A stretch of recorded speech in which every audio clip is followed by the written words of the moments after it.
දැන් හිරු CIA විශේෂාංගය.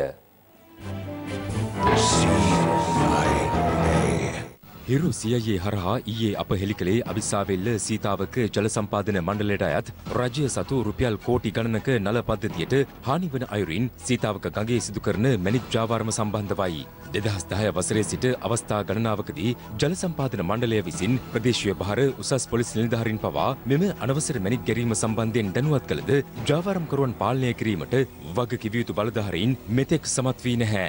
සීතාවක ප්‍රදේශීය භාර නීතිය ක්‍රියාත්මක කරන බලධාරීන් ඇසු වසා සිටිනා පසුබිමක මැණික් ජාවාරම්කරුවන් ප්‍රසිද්ධියේ ගම් ඉවුරු සුණු විසුණු කරමින් අනවසර මැණික් ජාවාරම් සිදු කරන්නේ මෙලෙසයි.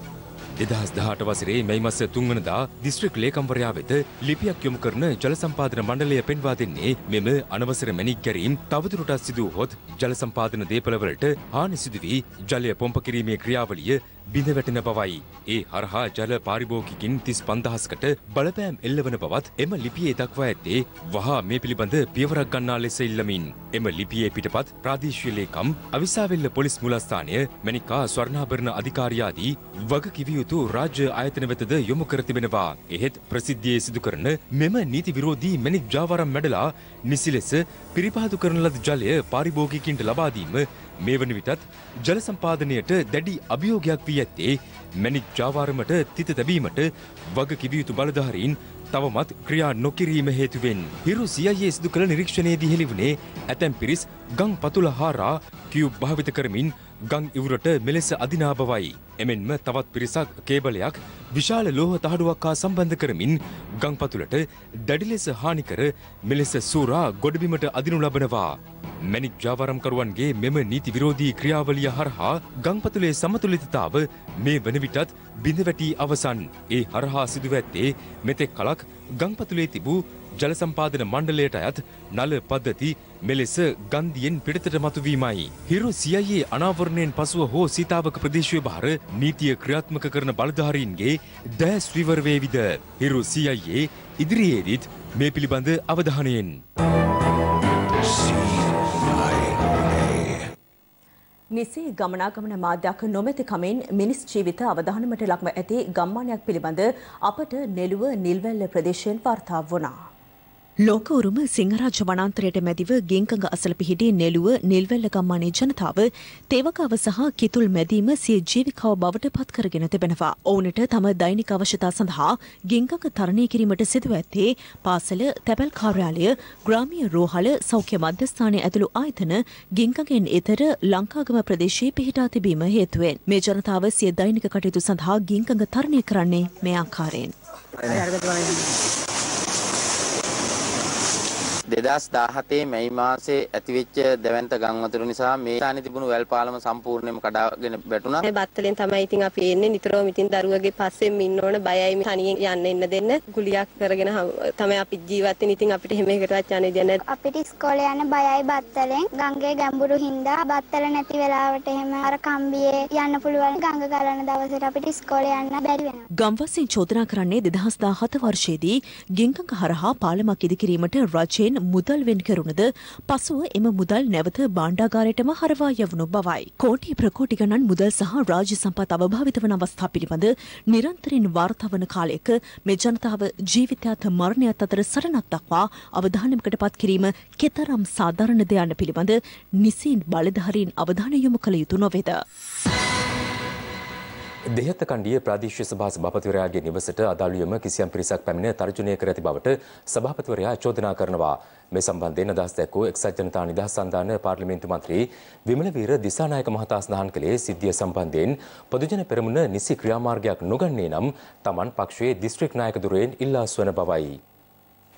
කිසියම් පිරිසක් දෙහිඅත්ත කණ්ඩිය බිහිරිසරෝ ප්‍රදේශයේ පිහිටි සභාපතිවරයාගේ නිවසට පැමිණ තර්ජනය කර ඇත්තේ අද අලුයම 1:10ට පමණ. පොතුවිල් ආසනයේ ශ්‍රී ලංකා පොදුජන පෙරමුණේ සංවිධායකවරයායයි කියා ගන්න ශාන් කියන පුද්ගලයාගේ සම්බන්ධීකරණ ලේකම්වරයෙකු කටයුතු කරන අසිතත් ඒ වගේම අනුර කියන අයත් තවත් පුද්ගලයෙක් පාන්දර 1:10ට විතර අපේ නිවසට දොරත් අරගෙන ඇතුළු වෙලා මට තර්ජනය කරා විශේෂයෙන් මගේ සභාපතිකම පවා. අද පාන්දර වෙනකොට 8 වෙනකොට ගලවලා දානවා කියලා මරණීය තර්ජනය කළා. මෙම සිදුවීමට විරෝධය පළ කරමින් අද විරෝධතාවක් පැවැත්වුණේ එක්සත් ජනතා නිදහස් සන්ධාන පාර්ලිමේන්තු මන්ත්‍රී විමල වීර දිසානායක මහතාගේද සහභාගීත්වයෙන්. එහෙම සභාපතිකම් ගලවන්න අම්පාර දිස්ත්‍රික්කයේ පොතුවිලට සංවිධායක කෙනෙක් පත්යෙන් පත් කළා තියෙනවා දිස්ත්‍රික් සංවිධායක විදිහට මන් දන්නේ නැතුව. දැන් ඔබතුමාලා මේකට ප්‍රකාශයක් කරන්න ඕන. ප්‍රචණ්ඩත්වයෙන් තොරව මේ පොට්ටුව අපි කර නැගුවා. මේ මරවරයව නම් ඉන්නේ. ඔවුන් එක්ක අපි මේ ගමන යන්න ලැහැත්ති නැහැ. පක්ෂය ඉදිරි දින කීපය තුල මේ ගැන ප්‍රකාශයක් කරන්න නැත්නම් මම මගේ දිස්ත්‍රික් නායකකමෙන් ඉල්ලා අස්තෙනවා. පරිශුද්ධකාරීන්ට ඉඩ දෙන්න බෑ. මෙම සිද්ධියට සැකපිට පුද්ගලයන් දෙදෙනෙකු අත්අඩංගුවටගෙන ඇති අතර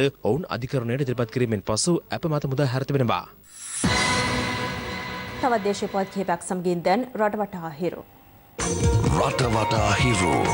කර්මාන්ත ශාලාවලින් බැහැර කරන අපද්‍රව්‍ය හේතුවෙන් කොග්ගල කලපුව අපවිත්‍ර වී ඇති බව පවසමින් දිවවරින් පිරිසක් ඊයේ රාත්‍රියේ මෙලෙස විරුද්ධතාවක නිරත වුණා. සූර්යව ප්‍රදේශයේ නිවාස කිහිපයකට සහ වගහානි සිදු කළ වනාලි දෙදෙනෙකු පළවැහැරීමට ප්‍රදේශවාසීන් දැඩි පරිශ්‍රමයක් දරුවද එය සාර්ථක වූයේ නැහැ. මනම්පිටිය ප්‍රදේශයේදී දහවනේමින් තිබූ ත්‍රිරෝද රථයක් හදිසියේ ගිනි ගැනීමට ලක්ව ඇති අතර රියදුරු ඉන් පැන දිවි බේරාගෙන තිබෙනවා. පඬුවස්නුවර ප්‍රදේශයේ අතහැර දමා තිබූ ලිඳකට වැටී සිටි හඳුන් දිවියෙකු ප්‍රදේශවාසීන් විසින් බේරා ගැනීමට කටයුතු කළා.